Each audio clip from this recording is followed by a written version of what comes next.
Silent war on the environment, rabbits. Yes, rabbits. Cute, twitchy-nosed, Instagram-worthy balls of fluff.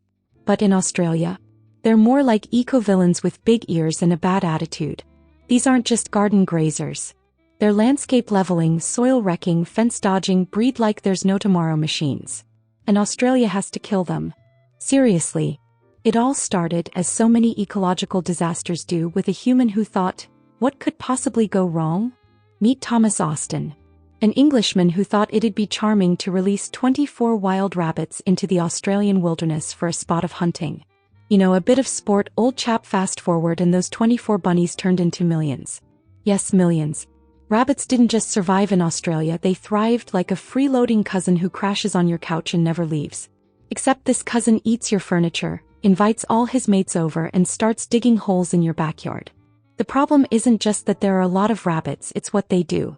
These little fluff balls are eating machines. They munch through native grasses, seedlings, and shrubs like it's an all-you-can-eat buffet.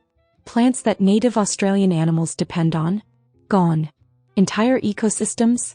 Chewed to pieces. And they don't stop there. Their digging creates erosion, damages pastures, and undermines buildings and fences. Basically, imagine if the Tasmanian devil had a cuter cousin who was actually worse. And don't be fooled by the Disney eyes. Rabbits are the ultimate opportunists. One female rabbit can produce up to 50 offspring a year. That's not a typo. 50. That's enough for a bunny army that multiplies faster than internet conspiracy theories. So why does Australia have to kill rabbits? Because if they didn't, this entire continent would eventually be nothing but rabbit holes and chewed bark. They're considered one of the most destructive invasive species in the country. They're not native, they're not endangered, and they're definitely not invited to the biodiversity party. Okay, now that we've established why they're a problem, let's talk about the methods. And spoiler alert, it's not all Bugs Bunny getting gently escorted to a bunny daycare in the sky. There are a few different rabbit control methods used in Australia. Some are humane, some are chemical, and some are basically Mother Nature with a vendetta. One method is poisoning, particularly using something called 1080. It's a chemical compound that, to rabbits, is basically a death smoothie. But it has to be used carefully. After all, nobody wants to accidentally poison a kangaroo or your neighbor's dog.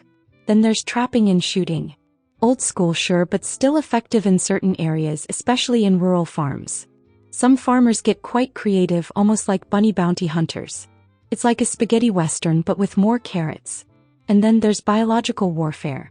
Yes, you heard that right, Australia has weaponized viruses against rabbits. The first was myxomatosis, released in the 1950s.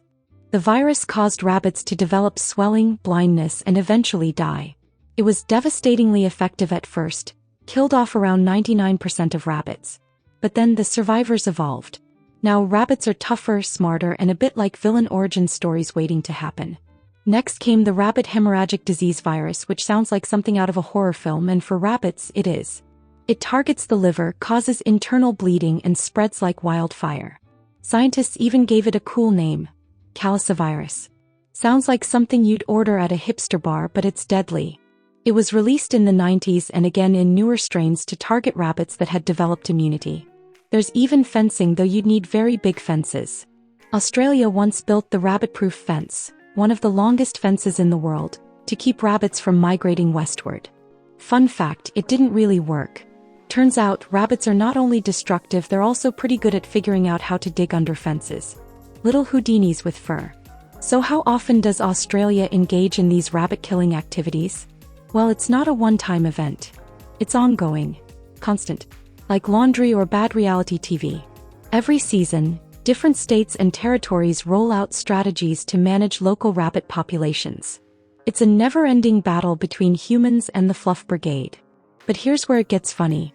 In the middle of all this biowarfare, fencing, and poisoning, there's a segment of the population that still thinks rabbits are adorable and wants to cuddle them. And look, fair enough. They're cute. Until they eat your entire veggie patch and then dig a tunnel through your driveway. In fact, in some parts of Australia, owning a rabbit as a pet is illegal. That's right, you can't legally keep a pet rabbit in Queensland without a special permit, and even then only under strict conditions. It's easier to adopt a crocodile. Why? Because even one escaped bunny can restart the cycle of destruction like it's a furry apocalypse reset button. Now let's talk about the bigger picture. Killing rabbits isn't just about protecting farmland, it's about saving native species. Animals like the bilby, bettong, and bandicoot suffer because rabbits steal their food and destroy their habitat. It's like showing up at a party and eating everyone's snacks before they even get there. Rude. Environmental groups, farmers, and government agencies all work together to keep the rabbit population under control. It's expensive, it's time-consuming, and it often feels like swatting mosquitoes with a spoon. But if they didn't do it, Australia's ecosystem would be in serious trouble. And let's not forget climate change. As the environment becomes more unstable, rabbits may adapt faster than native species. That means even more pressure on plants and animals that are already struggling. So yes, it sounds dramatic, but Australia really has to kill rabbits to save everything else. So it's not just doom and gloom. There are ongoing efforts to balance humane treatment with effective control. Some regions experiment with fertility control, releasing contraceptives into the rabbit population. It's like bunny birth control. Not as exciting as viral warfare, but a lot more humane. And there's always humor in the madness. Farmers often swap rabbit horror stories like campfire ghost tales. I saw a rabbit dig a hole under the tractor shed and reappear in the laundry room.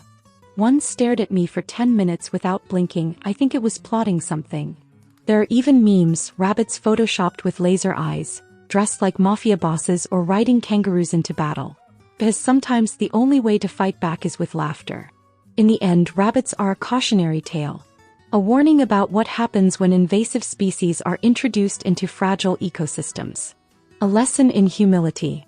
And a very real reminder that sometimes, the cutest creatures can cause the biggest problems. So the next time you see a rabbit in Australia, remember, it may look fluffy, but behind those twitching whiskers lies the mind of a silent saboteur. And somewhere out there, a farmer is gritting their teeth, loading up a viral strain and preparing for the next round of bunny warfare.